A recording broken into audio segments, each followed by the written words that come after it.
Dejó a mis 3 nietos en la puerta de mi casa, diciendo que solo necesitaba dormir una siesta. Nunca volvió. Yo los crié, los alimenté y los abracé cuando ella los trataba como si fueran basura. Pero esta mañana no regresó con una tarjeta de agradecimiento ni con una disculpa. Regresó con un grupo táctico, un abogado con un traje de $3,000 y la acusación de que yo había secuestrado a sus hijos.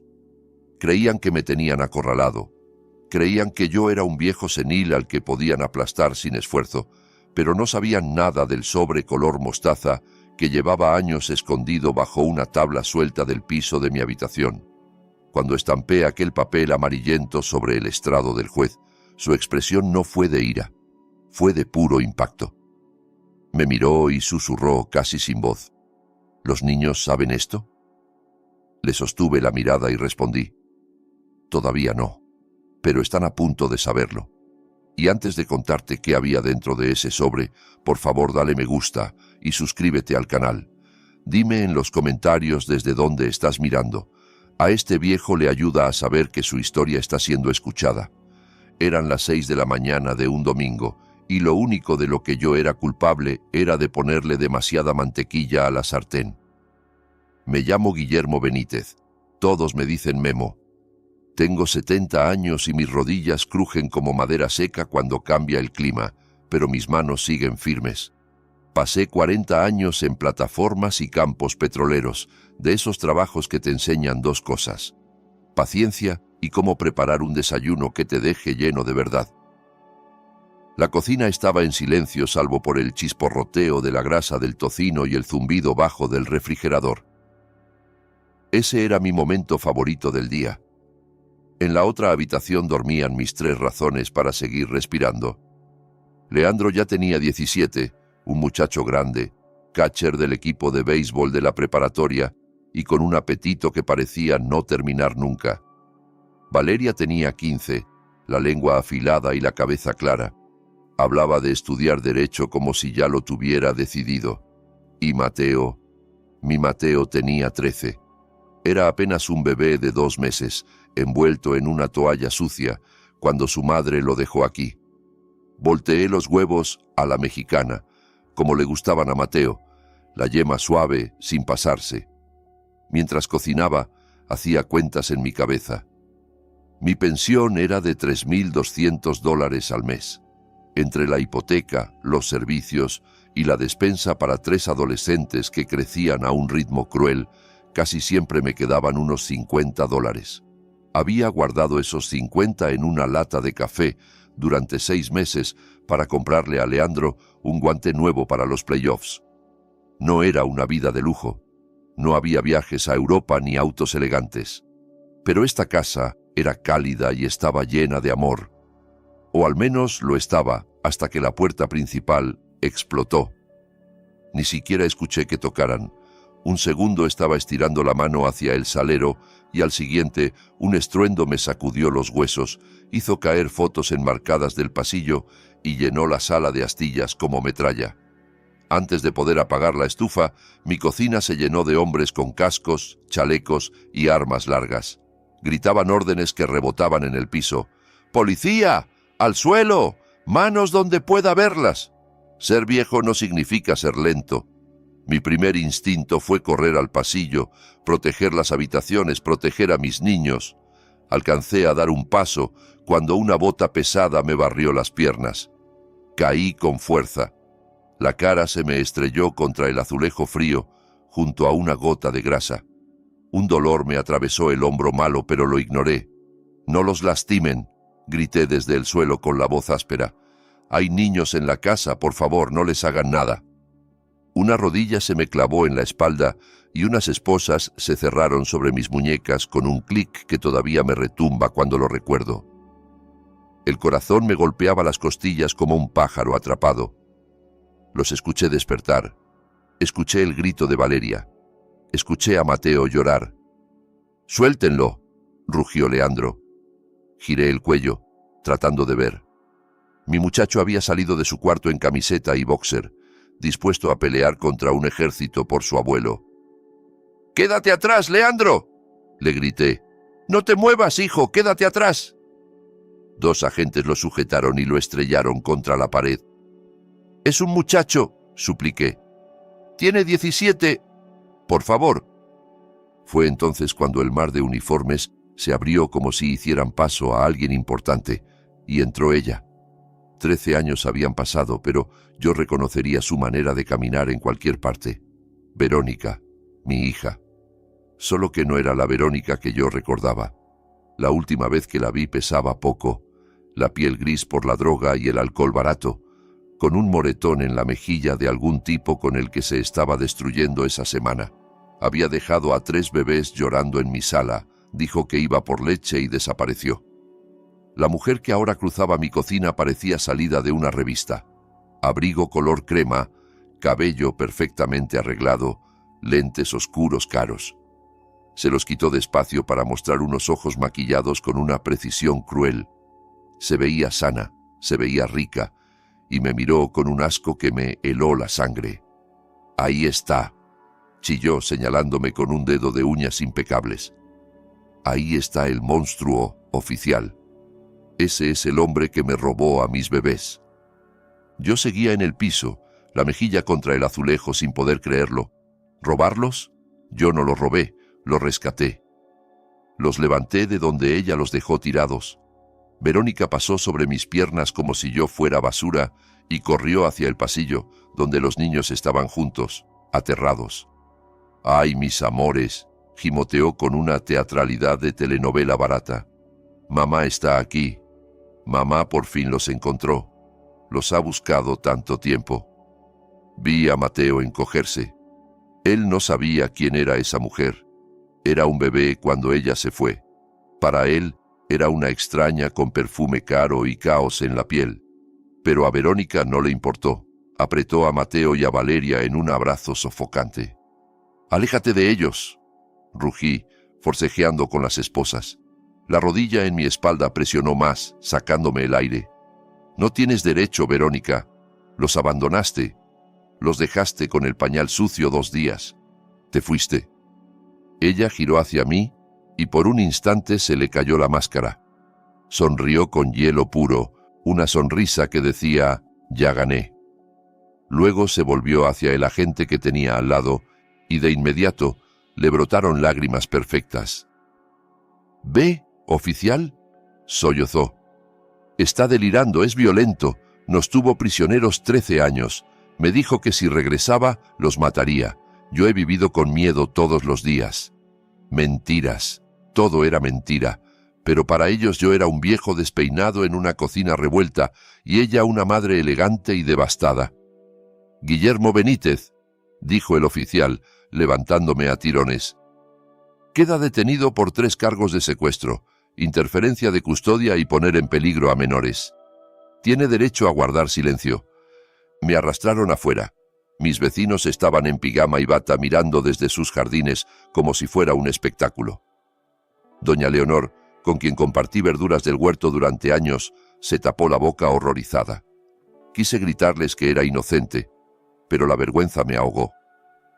Cuando me empujaron al asiento trasero de la patrulla, miré la casa. La puerta colgaba de las bisagras y, en el porche, se me clavó la última cuchillada. Verónica tenía los brazos alrededor de los niños. Leandro parecía a punto de vomitar. Valeria lloraba en silencio. Mateo estaba perdido. Y frente a ellos había un fotógrafo, cámara en mano. Verónica posaba, acomodando la cabeza para atrapar la luz de la mañana, apretándolos no para consolarlos, sino para encuadrarlos. «Sosténgalo ahí, señora Benítez», dijo el fotógrafo. «Esta es la portada del año, el reencuentro del siglo». Los flashes me cegaron a través del vidrio. Mis nietos eran utilería en su obra enferma. Cuando la patrulla arrancó, algo dentro de mí dejó de llorar y se volvió frío. 13 años los protegí de lobos. Hice turnos dobles. Aprendí a trenzarle el cabello a Valeria. Me memoricé reglas de béisbol por Leandro. Me desvelé con fiebres de Mateo. Renuncié a mi retiro tranquilo, a mis ahorros, a mi paz, para arreglar lo que ella rompió. Y en 20 minutos, Verónica había vuelto de la nada para incendiarlo todo. En el retrovisor, El policía me miró. ¿Algo que decir, abuelo? Apoyé la cabeza y cerré los ojos. Todavía no, susurré. Todavía no. Pero la guerra apenas empezaba y yo iba a convertir su reino en cenizas. El calabozo olía a cloro, sudor rancio y desesperanza. Me senté en una banca de acero atornillada al piso, con las articulaciones doliéndome por la humedad.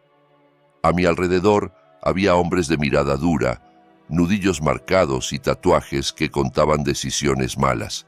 Y luego estaba yo, Memo Benítez, 70 años, con sandalias naranjas 2 tallas más grandes, preguntándome si mis niños habrían desayunado. Un guardia golpeó los barrotes con la macana. Benítez, asunto legal. Me llevaron a un cuartito de entrevista. En una mesa rayada estaba un chico que no parecía haber empezado a afeitarse. Traje barato, camisa sudada. Señor Benítez, dijo con la voz quebrada, soy Bruno, su defensor público. No me miraba a los ojos, barajaba papeles, se le caía el bolígrafo, lo levantaba. Mire, Bruno, le dije, no necesito teatro. Dígame cuándo vuelvo con mis nietos. Hizo una mueca. Ese es el problema, señor. El juez negó la libertad al inicio, pero logramos fijar fianza, $500,000. Solté una risa corta, amarga. Hijo, con mi pensión pago luz y comida. Tengo $50 guardados para un guante. Me acabas de decir 500 millones. Bruno sacó una tableta. No es solo la fianza, es la narrativa. Tiene que ver esto. Y ahí estaba el noticiero. Pesadilla en los suburbios. Abuelo secuestra a 3 menores. Verónica en un podio, micrófonos como serpientes hambrientas. A su lado un hombre tallado en mármol caro, Santiago Ledesma, de esos abogados que arruinan vidas con sonrisa de revista. Mi padre es un fanático peligroso. Lloraba Verónica ante cámaras. Era la mejor actuación de su vida. Dijo que 13 años atrás llegó a casa y yo la esperaba con una escopeta, que la obligué a huir, que encerré a los niños en un calabozo. Apreté los puños bajo la mesa. La única arma que tuve fue una pistola de aire vieja para espantar mapaches. Y calabozo era un cuarto con estrellas que brillaban en la oscuridad, pegadas por mí para que Mateo no temiera a la noche. Ledesma tomó la palabra indignado, que no descansarían hasta verme preso, que demandarían custodia total y daños por tortura emocional. Empujé la tableta con tanta fuerza que casi cae. Mentiras, gruñí. Todo es mentira, Bruno.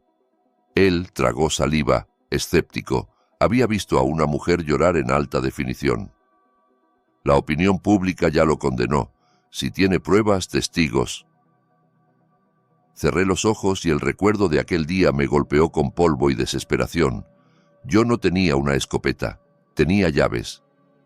Verónica llegó temblando, la piel gris por pastillas. Debía dinero, mucho dinero, a gente que no manda recordatorios. «¡Me van a matar, papá! ¡Van a lastimar a los niños!», gritó. No tenía $5,000 en el banco. Entonces caminé hacia mi camioneta vieja, una pick-up que yo había levantado con mis manos. La vendí esa tarde en efectivo.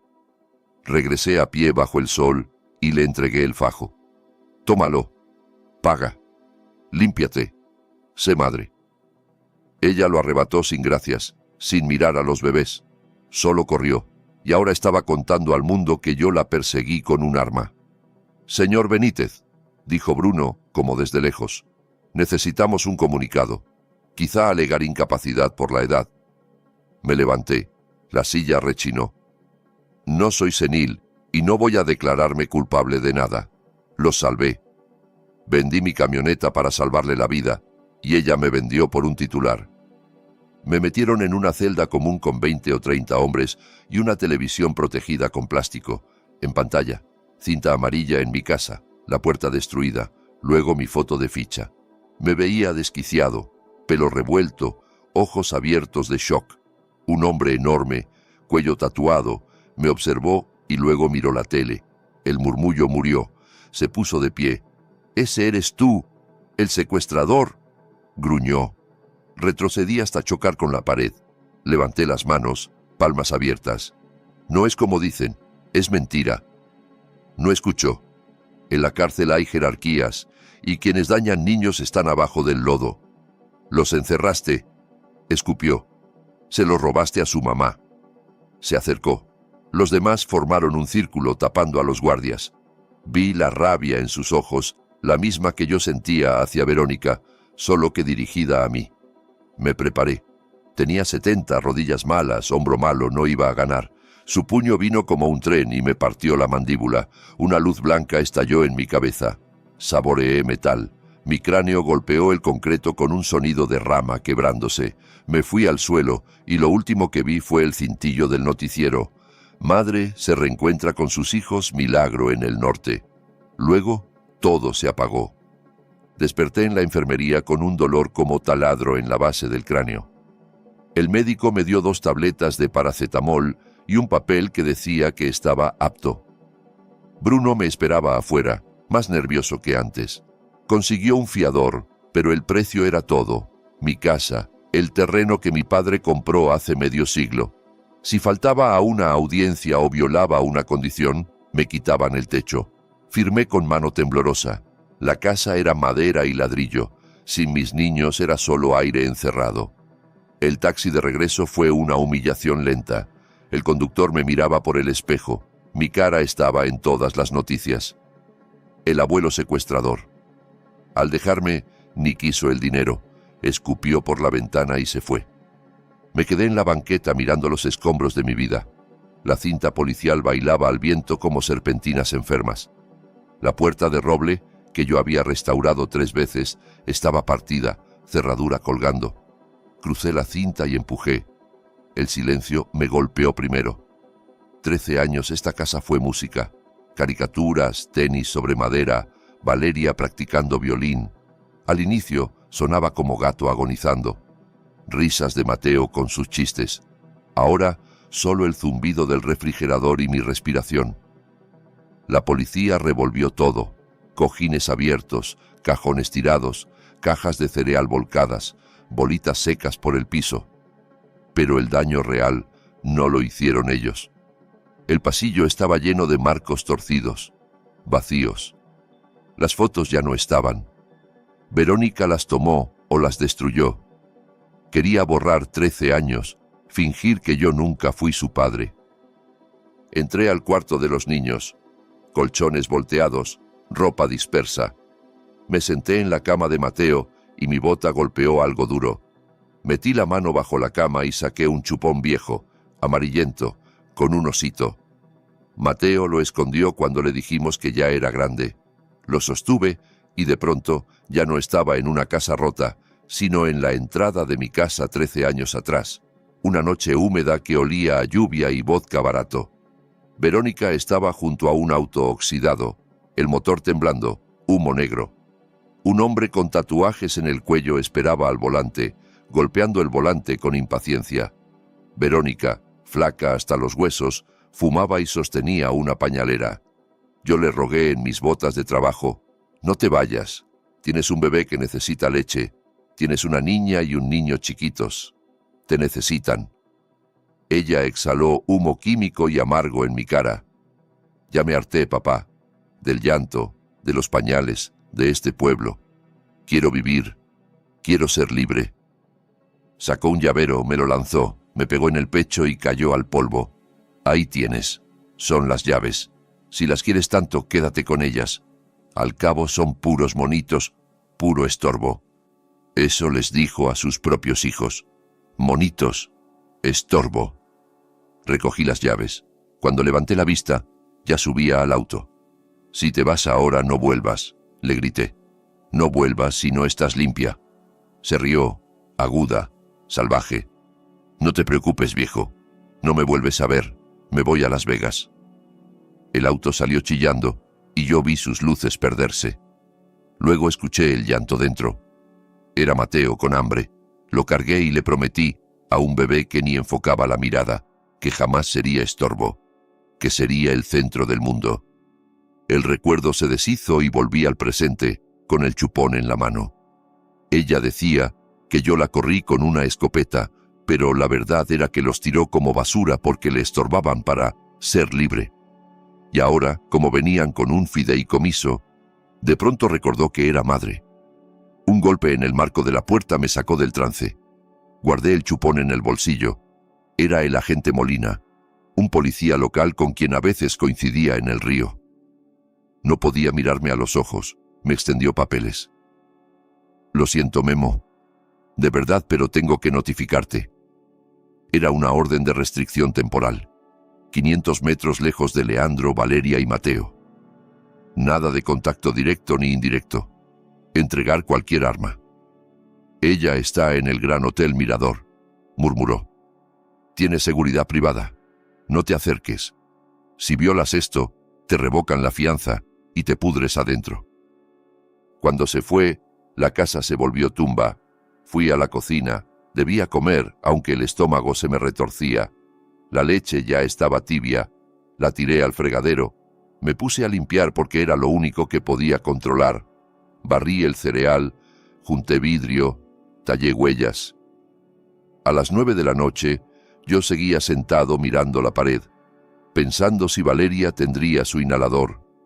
El asma le daba cuando se alteraba. Verónica ni sabía eso, ni sabía dónde guardábamos las medicinas. Entonces sonó el teléfono fijo del muro, ese que nadie usa ya. Me asustó. Sonó de nuevo, agudo. Levanté el auricular con ganas de arrancar el cable si era un reportero. Bueno, estática, respiración pesada y un susurro tembloroso. Abuelo. Se me detuvo el corazón. Era Leandro. ¿Estás bien? ¿Dónde estás?, dije, apretando el teléfono. ¿En el baño? Le robé el celular a una empleada. Susurró. Abuelo, tienes que ayudarnos. Ella está loca, completamente loca. Me temblaron las piernas, pero forcé calma. Despacio, hijo. ¿Qué pasa? Nos encerró en una suite. Nos quitó los teléfonos. A Valeria le quitó el inhalador porque se ve feo en las fotos. Trajo un equipo de estilistas. Nos obliga a ponernos ropa que raspa y a posar para redes. A Mateo lo pellizca cuando no sonríe. La rabia me nubló la vista. Leandro, escúchame. Tienes que ser fuerte. Protege a tu hermano y a tu hermana. Él sollozó. Hay hombres afuera, guardias. No nos dejan salir. Dice que tú te vas a quedar preso para siempre, que ahora le pertenecemos. Habla todo el tiempo de dinero, de abogados, de un fideicomiso. No nos quiere, quiere el cheque. Lo supe en el estómago. No era amor, era codicia. No voy a ir a prisión, le dije firme. Voy a traerte de vuelta, te lo prometo, pero haz exactamente lo que te digo. Cabeza abajo, no pelees con los guardias, pero mira todo. Memoriza lo que diga. ¿Puedes? Creo que sí, pero apúrate, gimió. Dice que nos va a llevar lejos. Habló de Suiza, de un internado. Suiza, nos iba a despachar como paquetes. Abuelo, me tengo que ir. Viene. Escuché un picaporte moverse y la voz aguda de ella al fondo. ¿Con quién hablas? La llamada murió. Me quedé en la cocina a oscuras con el auricular como si fuera un pedazo de plástico inútil. La ley decía 500 metros, la ley decía es su madre, pero la ley no oyó el miedo en la voz de mi niño. Colgué y fui al cuarto.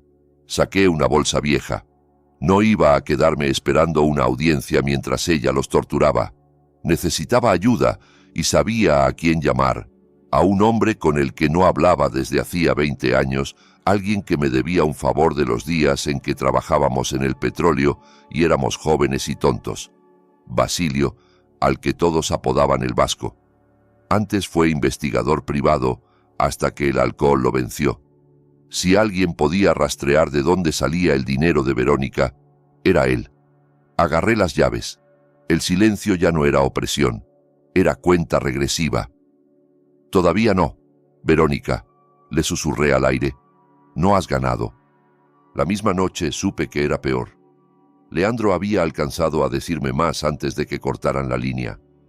Verónica había convertido la suite en prisión y escenario. Hizo que Valeria usara un vestido apretado para grabar videos bajo un aro de luz, obligándolos a sonreír y repetir que extrañaban a mamá. Cuando la cámara se apagaba, los encerraba y se iba al bar. Pero lo que me heló la sangre fue Mateo. Tiene una alergia a los cacahuates tan fuerte que hasta el polvo de una cáscara puede cerrarle la garganta en 2 minutos. Nosotros guardábamos autoinyectores en la cocina, en su mochila y en la guantera. Verónica no lo sabía. Se fue antes de que él comiera sólido. Leandro me contó que ella pidió servicio a la habitación y lanzó galletas de crema de cacahuate sobre la cama para que Mateo se las comiera porque se vería tierno. Mateo se negó, aterrado, y ella le sujetó la cara para metérselas a la fuerza. Leandro tuvo que empujarla para salvarle la vida. Ella le quitó el autoinyector, diciendo que estaba dramático. Mi nieto estaba sin medicina, encerrado con una mujer capaz de matarlo por ignorancia y vanidad. Conduje a la comandancia, iba rápido sin mirar el velocímetro. Pasé media vida en petróleo. Cuando algo revienta, no llenas formularios. Actúas o muere gente. Pero al entrar bajo las luces fluorescentes entendí que aquí mi mundo no valía nada. Fui al mostrador. El sargento de turno era Cárdenas. Una vez le arreglé la podadora sin cobrarle. Me vio y se le endureció la cara. «Quiero levantar un reporte», dije. «Mis nietos están en peligro inmediato». Se recargó, brazos cruzados. «¿Peligro de quién, señor Benítez?» «De su madre», escupí. Intentó obligar a un niño con alergia mortal a comer cacahuate. Le quitó su medicamento. «Envíen una revisión al Hotel Mirador ahora mismo». Cárdenas soltó una risa seca. «Déjeme entender. El hombre acusado de secuestrar a 3 menores quiere denunciar a la víctima por darle una galleta a su hijo. ¿Sabe lo loco que suena?» «No es locura, es verdad». Golpeé el mostrador. «Ella no los conoce. Los está lastimando». Se levantó, pesado, con voz de amenaza.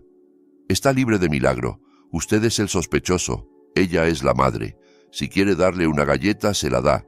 Usted no dicta cómo cría a los niños que robó». «Robó». Otra vez. Como si yo fuera un ladrón nocturno y no el único que se preocupó por si vivían. «Casi lo mata», susurré quebrándome. «Váyase a su casa», dijo señalando la puerta, «o le revoco la fianza por hostigamiento». Salí sintiéndome más pequeño que nunca. En el trabajo yo daba órdenes y los hombres se movían porque sabían que los cuidaba. Aquí era solo un viejo criminal. La ley era un muro y yo me estaba rompiendo la cabeza contra él. Caminé hacia mi camioneta estacionada en una esquina oscura. El aire nocturno era espeso. Me sentí impotente y odié esa sensación más que el dolor. Toqué la manija y una voz me detuvo. «Señor Benítez». Me giré. Un Mercedes plateado ronroneaba a 2 lugares. Apoyado en el cofre estaba Santiago Ledesma. En persona parecía más tiburón que en televisión. Traje perfecto, zapatos brillando, cigarrillo delgado entre los dedos. Se me cerraron los puños. «¿Qué quiere?» Exhaló humo al cielo y caminó con aburrimiento calculado. «Vengo a ofrecerle un paracaídas, Memo». «¿Le puedo decir Memo?» «Puede decirme, señor Benítez», respondí. «Y no quiero nada suyo». Él rió y sacó un sobre blanco. Lo extendió. «Aquí hay un cheque de caja por $50,000. Me quedé helado. Era más de lo que había logrado guardar en años. «¿Para qué?» «Una compensación», dijo suave. «Verónica se siente generosa. Reconoce que usted los cuidó un tiempo. Solo firme un documento». «¿Qué documento?» «Renuncia voluntaria a cualquier derecho de custodia. Admite que está viejo, abrumado, que no puede con 3 adolescentes. Se retira, toma el dinero y se va a una comunidad tranquila de retiro en la costa, y no vuelve a contactar a Verónica ni a los niños». La rabia me subió como fuego. «¿Quiere que los venda?» Ledesma se encogió de hombros. «Quiero que sea realista. Tiene 70, está quebrado y enfrenta cargos graves. Yo lo destruyo en corte. Lo pinto como un anciano abusivo y acumulador. Se muere en prisión o acepta el dinero y se va a pescar. Todos ganan. Tomé el sobre. Él sonrió triunfal. Entonces lo rasgué despacio, una vez y otra, hasta hacerlo confeti. Se lo lancé a sus zapatos. «Dígale a mi hija que no estoy en venta», le dije invadiendo su espacio. «Y dígale que si por su estupidez le pasa algo a Mateo, no voy a necesitar abogado. Voy a ir por ella yo mismo». Su sonrisa se convirtió en mueca venenosa. «Está cometiendo un error, viejo. Le di una oportunidad. Ahora lo voy a enterrar». Se subió al Mercedes y se fue dejando humo. Mis manos temblaban por adrenalina, no por miedo. Creían que podían comprarme. No tenían idea con quién se metían. Me subí a mi camioneta. No tenía dinero ni la ley a mi favor, pero tenía algo que ellos no, la verdad. Y tenía al vasco, que encontraba agujas en un pajar si la aguja estaba hecha de oro. Arranqué. No iba a dormir.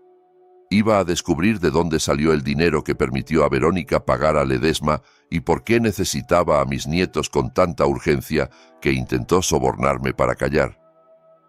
Llegué hasta una caravana vieja detrás de un depósito en las orillas.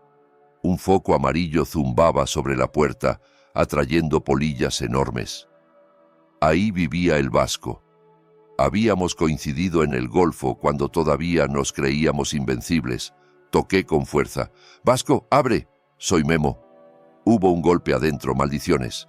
Abrió en camiseta manchada y boxer, con un revólver flojo en una mano y una botella de licor en la otra. Barba gris, ojos rojos. «Caray, Memo, pareces atropellado». «Me siento así. ¿Puedo pasar?» Entré al olor de papel viejo, aceite de arma y alcohol barato. La caravana era un caos de archivos y botellas vacías, pero en una esquina había un escritorio con monitores encendidos, su altar. Me senté en una caja y le conté todo. El operativo, el arresto, las galletas, el soborno. Me escuchó sin parpadear.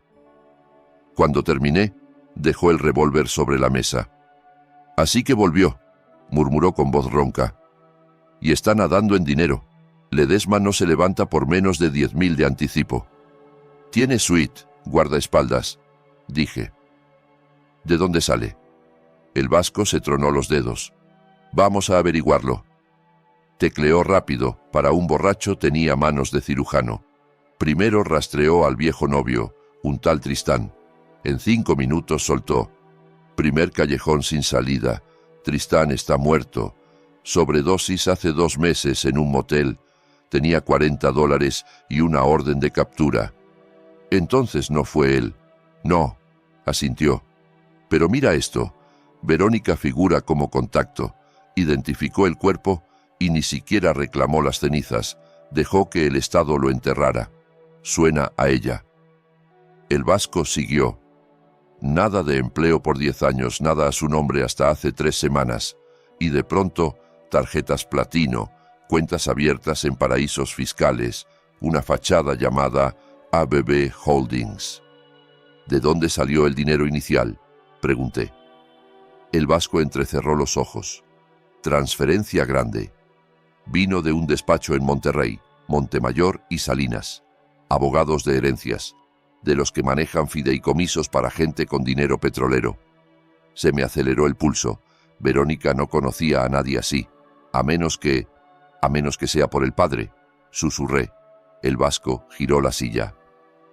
«¿El padre del menor? Tú me dijiste que ella contó que era un músico callejero, ¿no?». Asentí. «Dijo que se llamaba Julián y que murió antes de que Mateo naciera». El vasco sonrió sin alegría. «Regla número 1. Todos mienten, sobre todo los adictos». Buscó certificados, padre desconocido en los 3. Luego hurgó en archivos y encontró un expediente sellado de hace 13 años. Prueba de paternidad ordenada cuando Verónica pidió ayuda social. «Aquí», murmuró. Tuvo que dar un nombre para que el Estado cobrara manutención. Dio uno: Julián Colmenares. Yo jamás había oído ese apellido. «¿Quién es?». El vasco se quedó callado largo rato, solo el zumbido de las computadoras y las polillas contra el vidrio. Luego silbó. «Siéntate bien, Memo. Julián Colmenares no era un don nadie. Era el hijo secreto, el hijo vergüenza de Eusebio Piedra. El nombre me golpeó como puño. Eusebio Piedra, dueño de Petróleos Piedra, uno de los hombres más ricos del país. Había muerto el mes pasado, lo vi en noticias. Piedra lo mantuvo lejos con dinero, explicó el vasco, leyendo. Julián vivió discreto. Murió en un accidente de moto hace 4 meses. No dejó testamento. Se me encendió la cabeza. Entonces, la herencia va a sus herederos directos.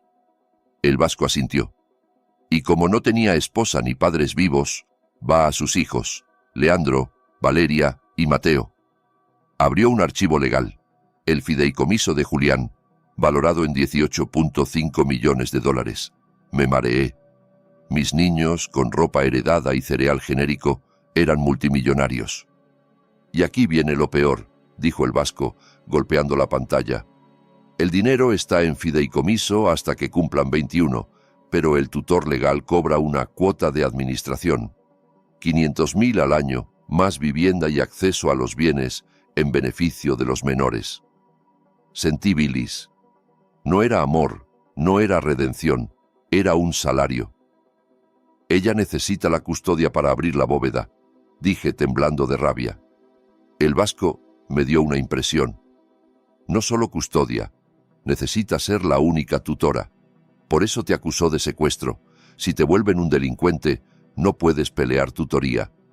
Ella se queda con los niños, cobra el cheque y vive como reina mientras los cría con nanas e internados. 13 años sin una llamada, sin un cumpleaños, y en cuanto el dinero apareció, pateó mi puerta. El vasco señaló otra cláusula: residencia en la mansión familiar Colmenares en San Pedro Garza García hasta que el menor cumpla mayoría.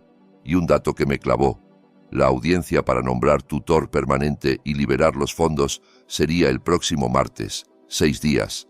Entendí el plan completo. Si ella llegaba normal, un juez vería abandono y mis 13 años de crianza.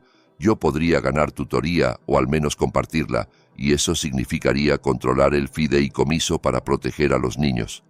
Pero un secuestrador no obtiene custodia. Un criminal no administra 18 millones. Tenía que destruirme.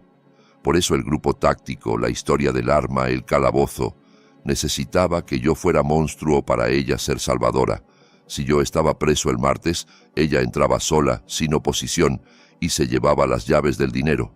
Quise avisarles. Saqué un teléfono desechable y marqué el número del celular que Leandro había usado. Rogué que siguiera escondido. Sonó una vez y entró una voz robótica. El número estaba desconectado. Volví a marcar. Lo mismo. Ella lo encontró. Mi muchacho estaba encerrado con guardias y una madre que lo veía como billete con patas, y yo ni siquiera podía decirle: voy por ti. El vasco subió el volumen del noticiero. Verónica aparecía frente al hotel, vestida de negro y perlas como santa dolida. Ledesma detrás, buitre elegante. La reportera preguntó planes. Verónica miró a cámara, lágrimas falsas, que necesitaban sanar, privacidad, que por eso se irían esa misma noche a Europa, a un centro especializado en Suiza para víctimas de secuestro. Nuestro vuelo sale en 2 horas. Vamos al aeropuerto privado, dijo. Me quedé sin aire. Si los subía a un avión y salían del país, se acababa. Juicios internacionales tardan años. Los metería en un internado, cobraría su $500,000 y yo nunca los volvería a ver. Está huyendo, dije, entendiendo. Tenía miedo de que yo lograra pelear antes del martes. Esto ya no era una batalla legal, era rescate. Si vamos, violo la orden, violo la fianza. Si me atrapan, me meten 20 años. El vasco revisó el tambor del revólver y se lo guardó en la cintura. Me lanzó las llaves de su coche viejo. Entonces más vale que no nos atrapen. Pensé en la voz aterrada de Leandro, en el asma de Valeria, en la vida de Mateo vendida por una mansión. «Vámonos», dije. El vasco manejó como si lo persiguiera el demonio por caminos oscuros. El motor rugía, el chasis temblaba y el velocímetro trepó hasta donde parecía romperse. El viento entraba por las ventanas con olor a lluvia y llanta quemada. Yo apretaba el tablero con una mano y con la otra una llave de cruz que saqué de debajo del asiento. «10 minutos, Memo», gritó el vasco. «Si el piloto tiene autorización, despegan antes de que entremos». El aeródromo privado apareció, un edificio de vidrio, reja alta, alambre de navajas. En la pista, luces ámbar. Y ahí, como un monstruo blanco, un jet listo, motores aullando. Una camioneta negra junto a las escaleras. Los vi bajo reflectores como si fuera un escenario infernal. Verónica tirando de Mateo del brazo. Mi niño clavaba los talones, ella lo jalaba sin compasión. Un hombre grande cargaba a Valeria al hombro mientras ella pataleaba. Y Leandro, mi Leandro no lloraba, peleaba. Se plantó frente a un guardia, tiró puños con todo lo que tenía. El tipo se rió y lo empujó. Leandro cayó, se levantó de inmediato y se puso entre el avión y su hermano. «¡Los están obligando, Vasco!», grité. «¡Embiste la reja!». Él no dudó. Aceleró y se llevó el portón. Metal chilló, chispas, y entramos derrapando a la pista. El piloto debió vernos porque los motores se elevaron desesperados. «¡Bloquea el avión!», grité. El vasco cruzó el coche y frenó de lado frente a la nariz del jet. Estábamos a metros de las escaleras. Abrí la puerta antes de que el auto se asentara y salté. Mis rodillas protestaron, pero la adrenalina fue anestesia. Levanté la llave de cruz, pesada y fría. «¡Suéltenlos!», rugí por encima del aullido de los motores. El guardia bajó a Valeria. Leandro me miró, ojos abiertos de incredulidad y esperanza. «¡Abuelo!». Verónica se giró. El viento le azotó el cabello. No parecía asustada. Parecía furiosa. «¡Súbanlos al avión! ¡Ahora!», chilló a los guardias. Los tipos dudaron al ver a un viejo con metal en la mano y a un conductor desquiciado con revólver en la cintura. Yo avancé. Tenía artritis y el corazón a veces se me saltaba, pero ahí me sentí gigante. «Si vuelven a tocarlos, les rompo cada hueso», gruñí. El guardia más grande metió la mano al saco. El vasco disparó al aire. El estallido cortó la noche. «¡Atrás!», gritó. «El siguiente no es aviso». El tipo se frenó con las manos arriba. Verónica agarró a Mateo de la camiseta e intentó subirlo ella misma. «¡No!», grité y corrí. Llegué a las escaleras cuando ya lo arrastraba al primer peldaño. Golpeé el metal con la llave de cruz. Un campanazo que retumbó. «Suéltalo, Verónica». Ella me miró desde arriba. «Eres patético, un viejo pobre. ¿Crees que puedes detener esto? Yo los tengo. Son míos». «Los pariste», le escupí. «No los posees. Sirenas. Primero lejanas, luego encima». Luces rojas y azules bañaron el fuselaje. Policía aeroportuaria, estatal, quién sabe. Verónica sonrió con crueldad. «Se acabó, Memo. Me acabas de regalar todo». Tenía razón. Violé la orden. Destrocé propiedad. Entré armado a una pista. Pero mientras ese avión no despegara, yo había ganado tiempo. «¡Quieto! ¡Suelte el objeto!», sonó un megáfono detrás. Me giré. Patrullas, agentes apuntándome. Miré a Leandro, a Valeria hecha bolita, a Mateo aún sujeto por ella. «¡Los amo!», grité. «¡Los amo más que a nada! No lo olviden». Empecé a bajar el metal para rendirme, pero el guardia que antes dudó se lanzó sobre mí. Reaccioné por instinto y levanté el brazo para cubrirme. «¡Taser! ¡Taser!», gritó alguien. Sentí el golpe de las púas en el pecho. Fue como un rayo. El cuerpo entero se me tensó. Dolor blanco, brutal. Caí de espaldas sobre el asfalto. El metal rodó lejos. Escuché a Leandro gritar mi nombre. Me rodearon botas. Me aplastaron al piso. Me esposaron tan apretado que mordía hueso. «Deje de resistirse», gritaban, aunque yo no podía ni respirar. A través de la niebla del dolor, vi a Verónica arriba de la escalera. Ya no corría. Miraba cómo me arrastraban como saco. Se acomodó el vestido, el pelo, y habló con el piloto. Pude leerle los labios. No podían irse. La pista era escena y estaba clausurada. La rabia le torció la cara, pero tuvo que meter a los niños en el avión sin despegar. No se iban esa noche. Yo había comprado tiempo, cambiando mi libertad por un retraso. Me arrojaron a una patrulla. alcancé a ver al vasco esposado sobre el cofre de su coche. Me miró y asintió con tristeza. Me desmayé antes de llegar. Desperté con el pitido de un monitor cardíaco, olor a desinfectante y cera. Intenté moverme y vi mi muñeca esposada al riel de una cama, pabellón penitenciario del hospital. Un agente vigilaba la puerta. El pecho me dolía donde me clavaron las púas. Cuando el guardia notó que estaba despierto, se acercó sin compasión. «Bienvenido de vuelta, Benítez». «¿Dónde están?», croé. «Da igual, tiene problemas más grandes». La fiscalía añadió cargos. Tragué saliva. ¿Cuáles? Agresión agravada, violación de orden de protección, daños, resistencia. Y como entró a una pista regulada y atacó un avión, le quieren colgar terrorismo contra instalaciones aeroportuarias. Delito federal, 20 años mínimo, sin fianza. Miré el techo, 20 años, moriría encerrado. Verónica se quedaría con ellos y con los 18 millones. Me ardieron los ojos. Pensé que había perdido, hasta que recordé la tabla suelta del piso en mi habitación, el hueco que la policía no vio porque buscaba un calabozo inexistente. Ahí, dentro de una caja con olor a cedro, había un sobre mostaza. Lo guardé 13 años esperando no usarlo nunca. Era la opción nuclear. Destruiría a Verónica, pero también rompería el corazón de mis niños. Yo no quería que supieran quién era su madre, pero ya no tenía elección. Si quería salvar su futuro, debía dinamitar su pasado. Miré al guardia. «Necesito hacer una llamada». «Una», respondió. «¿A quién?» «No a un abogado», dije, endureciendo la voz. «Al único hombre que queda para terminar esto». Necesitaba al vasco, que saliera y entrara a mi casa una última vez, porque ese sobre no era un papel, era un recibo, y había llegado la hora de mostrarle al mundo qué fue exactamente lo que Verónica Benítez vendió 13 años atrás. Las horas en el pabellón se arrastraron. A las 2 de la mañana cambió el aire.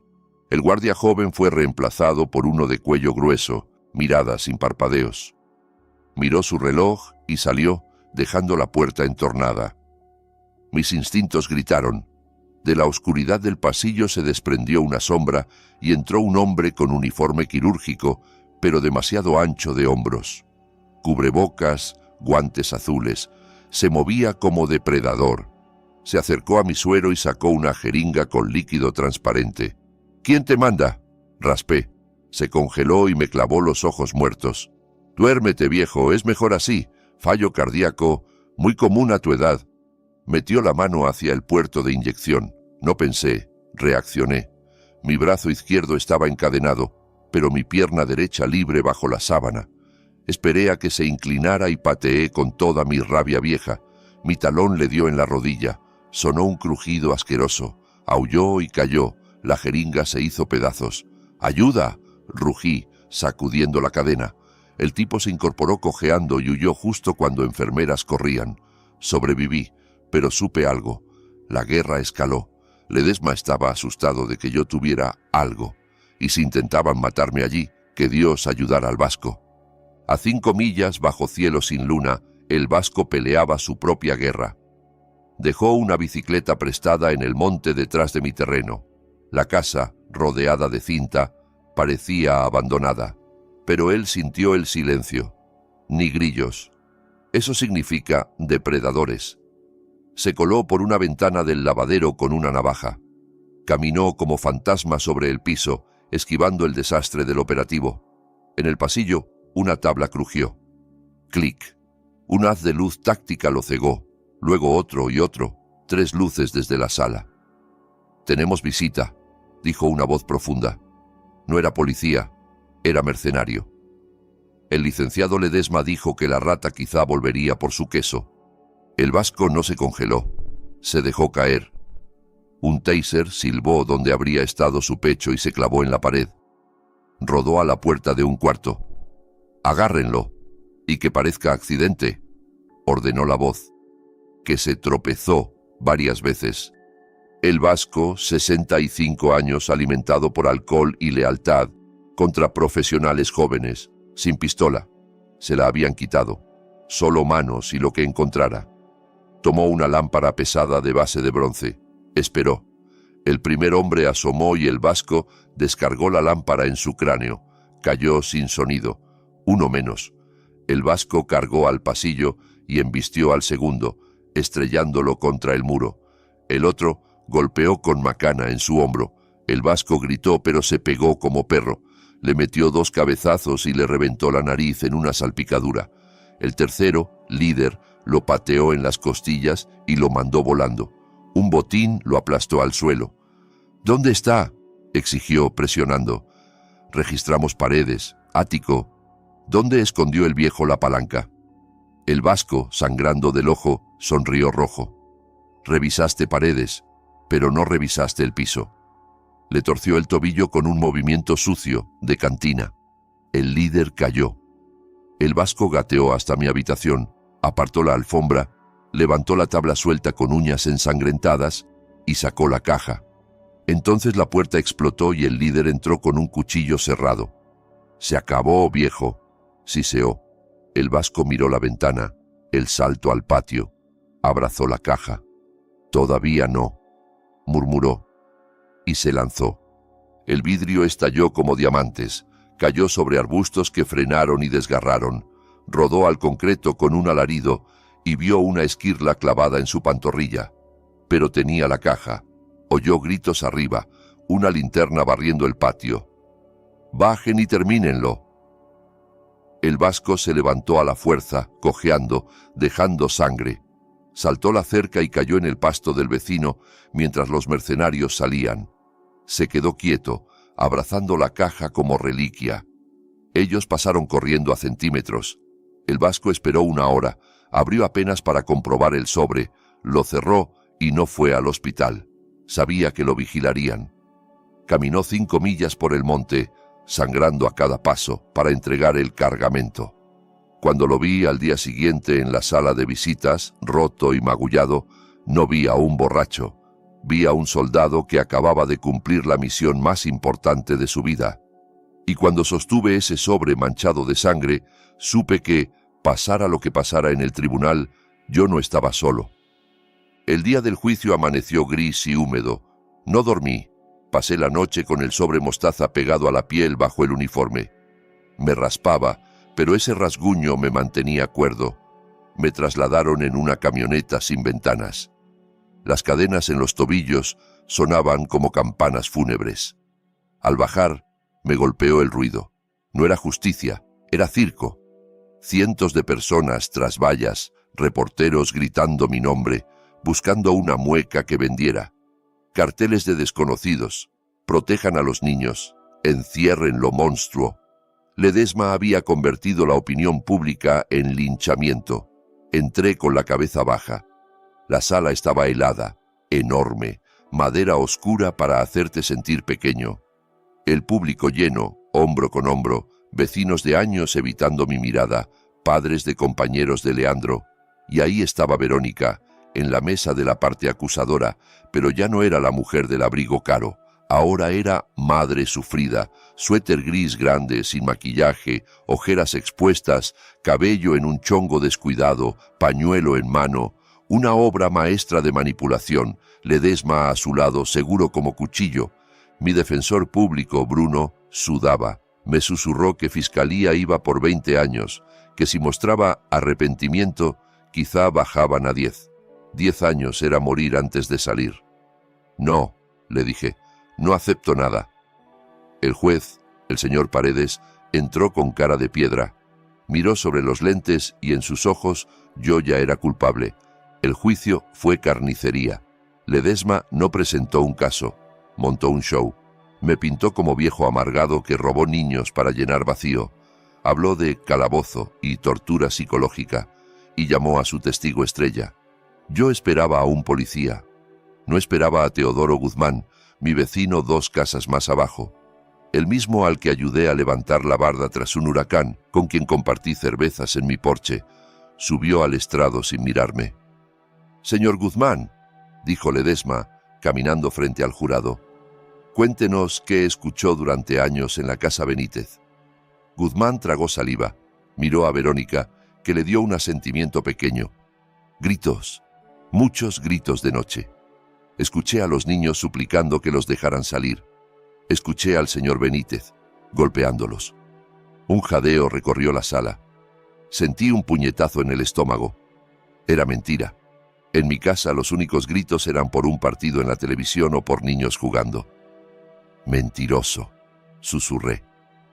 Bruno me sujetó el brazo para que callara. Ledesma sonrió. ¿Y por qué no llamó a la policía? Tenía miedo. Todos le tenían miedo. Es violento. Una vez me dijo que si alguien se metía con su familia, lo enterraría. Mentira comprada con plata o amenaza. El jurado se lo tragaba. Bruno me dijo que esto era grave. Yo miré el sobre en mi uniforme y entendí que el sistema no era corte, era teatro. Me puse de pie. Está despedido, Bruno. Dije lo bastante alto para que lo oyera la taquígrafa. Bruno se quedó helado. El juez golpeó el mazo. Señor Benítez, siéntese. Usted tiene representación. No, su señoría, respondí. Me represento solo. La sala se llenó de susurros. Ledesma sonrió, encantado. Un viejo autodestruyéndose. El juez advirtió que era mala idea, que no conocía reglas. Yo sostuve su mirada. Tal vez no conozca el procedimiento, pero conozco la verdad, y soy el único aquí que la conoce. Tras un silencio pesado, aceptó. Bruno recogió su maletín con manos temblorosas, me deseó suerte y se fue. El juez me pidió mi primer testigo. Yo dije, no tengo testigo. Ledesma soltó una risita. El juez, irritado, preguntó si entonces tenía declaración o si estábamos perdiendo el tiempo. Metí la mano al uniforme, saqué el sobre mostaza, arrugado, manchado de tierra y de sangre seca del vasco. Vi los ojos de Verónica clavarse en él. Dejó de fingir. Su cuerpo se endureció. Reconocía el color de su pecado. Caminé despacio hacia el estrado con el sobre en alto, para que el jurado lo viera. La sala quedó en silencio, uno de esos silencios que pesan como piedra. Rasgué el sello. El sonido del papel rompiéndose retumbó como disparo. Mis manos estaban firmes. Saqué un documento escrito a mano en hoja rayada, amarillenta, bordes gastados, pero con sello notarial fechado el 14 de agosto de 2011. Aclaré la garganta y leí con voz clara, fría, para cada rincón del lugar. Yo, Verónica Benítez, por medio de la presente vendo en forma total y permanente mis derechos y autoridad parentales sobre mis hijos, Leandro, Valeria y Mateo, a Guillermo Benítez. Esta transferencia es definitiva y absoluta, a cambio de renunciar a toda reclamación de maternidad y comprometerme a no volver a contactarlos a ellos ni a Guillermo Benítez, acepto la suma de $15,000 en efectivo. Este dinero es para la compra de un Mustang convertible modelo 2011. Juro que nunca regresaré. Dejé la hoja en alto. $15,000, el precio de 3 vidas. La sala explotó en un jadeo colectivo. La taquígrafa dejó de teclear con la boca abierta. El alguacil dio un paso, asqueado.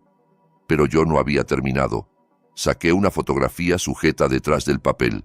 La mostré al jurado y al juez. Verónica, en el estacionamiento de una agencia, recargada en un Mustang rojo con el techo abajo, sonriendo como depredadora. En una mano las llaves, en la otra un abanico de billetes, y atrás, desenfocado pero claro, sobre el concreto caliente, un portabebés, Mateo, de 2 meses, rojo de tanto llorar, abandonado mientras su madre posaba con dinero. Puse la carta y la foto frente al juez Paredes. Vi cómo se le drenaba el color. Tomó la hoja y le tembló la mano. Leyó una vez, otra, miró la foto. La compostura profesional se le evaporó y apareció la furia humana de alguien mirando a un monstruo. Ledesma, el abogado invencible, se quedó petrificado. Su rostro se volvió ceniza. Miró el documento, luego a su clienta, y se apartó de ella como si la podredumbre fuera contagiosa. Cerró su carpeta, dejó la pluma. Rendición. Verónica, por primera vez, quedó desnuda. No había lágrimas bonitas, no había actuación. Buscó aliados en la sala y no encontró a nadie. El jurado la miraba con odio, el público con horror.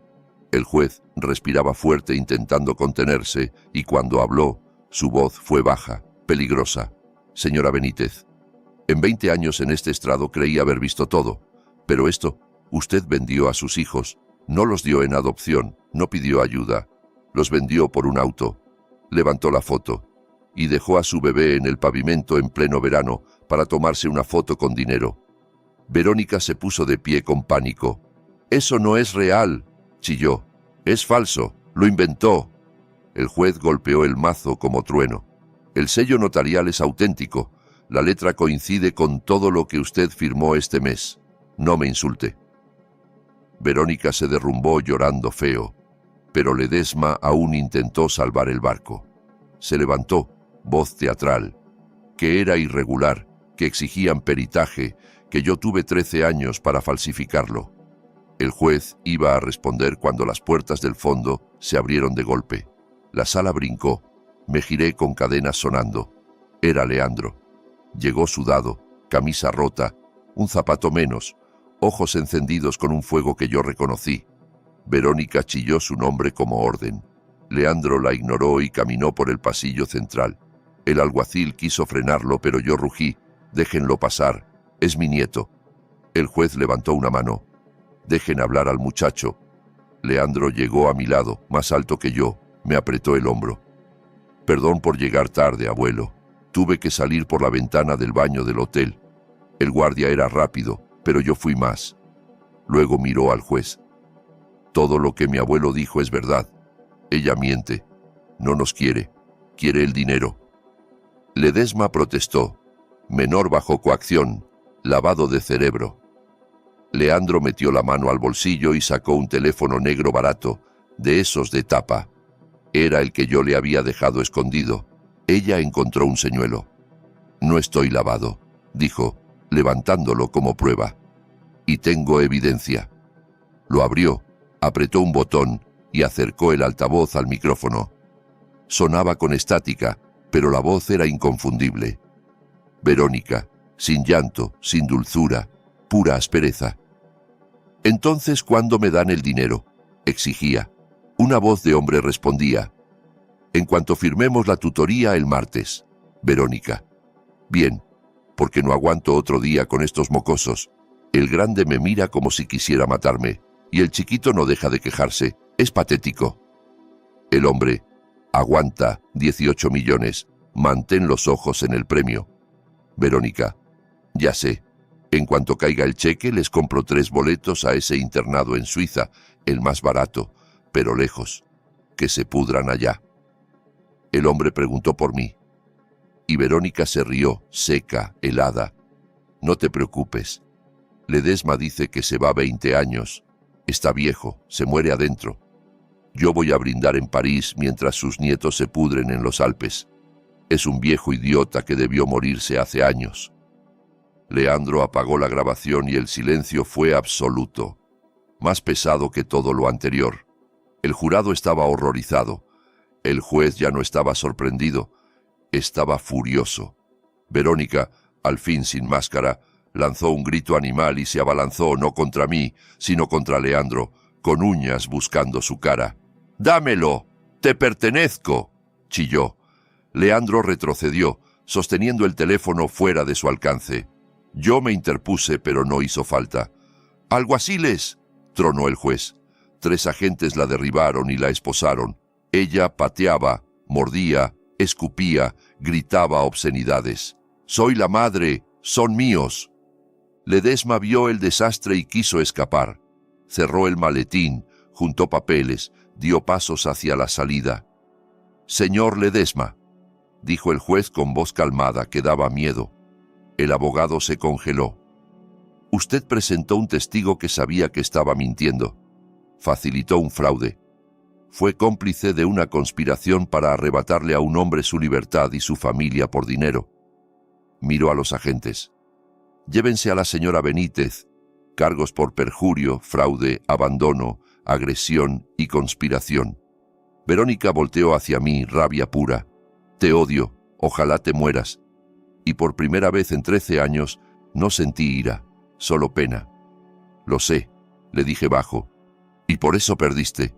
El juez ordenó también detener a Ledesma. Desacato, investigación, recomendación de inhabilitación y cargos penales. Se lo llevaron con los zapatos caros arrastrando.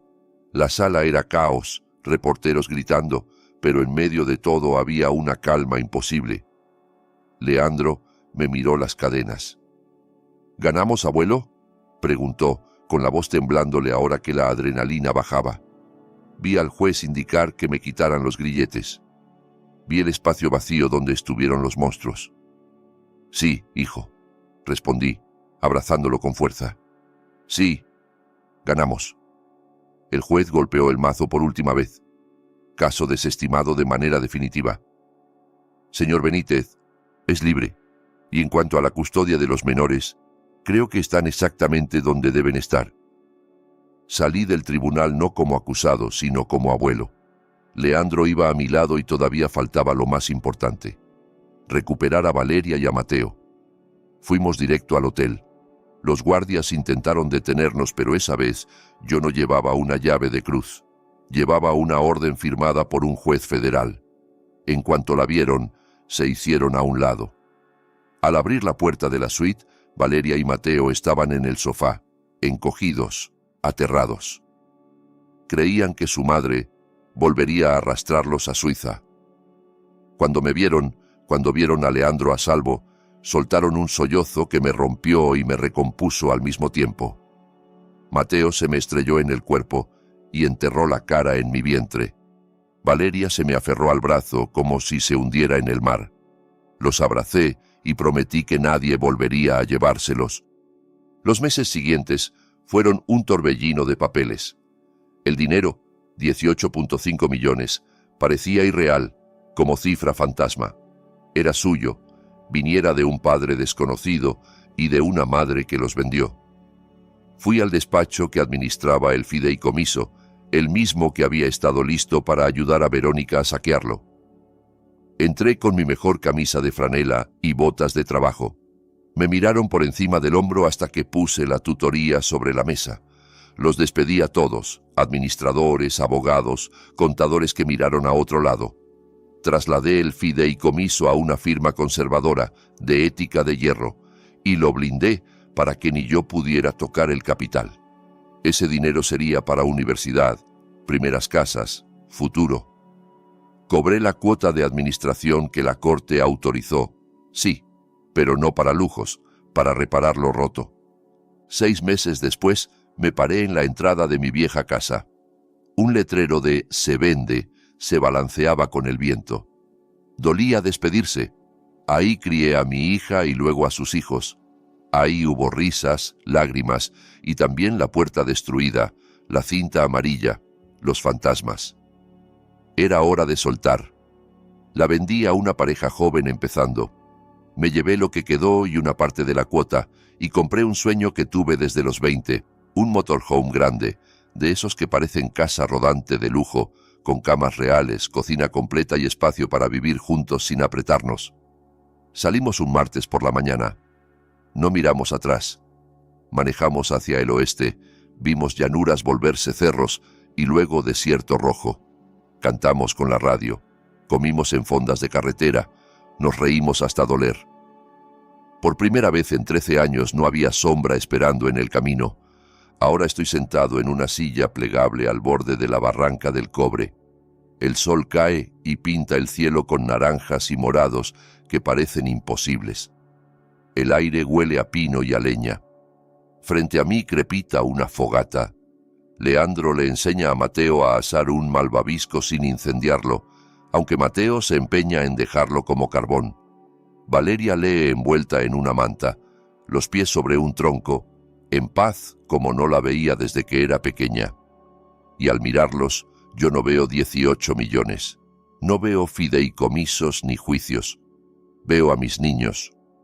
Verónica creyó que podía comprar la felicidad, que una mansión y un jet privado llenarían el hueco que tiene adentro. Pensó que vender a sus hijos por $15,000 era buen negocio porque le compró un convertible. Se equivocó. Dicen que la sangre es más espesa que el agua y lo usan para justificar pecados, para obligarte a perdonar a quien te destruye solo porque comparte tu ADN. Yo aprendí a la mala que la sangre es biología, nada más. El amor es una elección, la lealtad es un acto. Verónica eligió el dinero, yo los elegí a ellos. Y mientras veo a Mateo reír cuando su malvavisco se prende y Leandro le da palmadas en la espalda, mientras Valeria sonríe al verlos, sé que elegí bien. Ella vendió estos momentos por el precio de un auto usado. El dinero puede estar ahí, sentado en un banco, pero no vale ni una sola de sus abrazos. Porque familia no es quien te dio a luz. Familia es quien se queda, quien vende su camioneta para pagar tus deudas, quien atraviesa una reja para detener un avión, quien se sienta a tu lado en un tribunal cuando el mundo entero te odia. Familia es quien está cuando llega la tormenta y quien sigue ahí cuando sale el sol. Y mirando a mis 3 niños junto al fuego, sé una cosa con certeza: estamos en casa. Donde sea que estacionemos esta casa rodante, estamos en casa, y esa es una riqueza que Verónica jamás va a entender. Y si esta historia de pelear por justicia y proteger a quienes amas te movió el corazón, dale me gusta y suscríbete para apoyar a este viejo. ¿Desde dónde estás mirando hoy? Déjamelo en los comentarios. De verdad.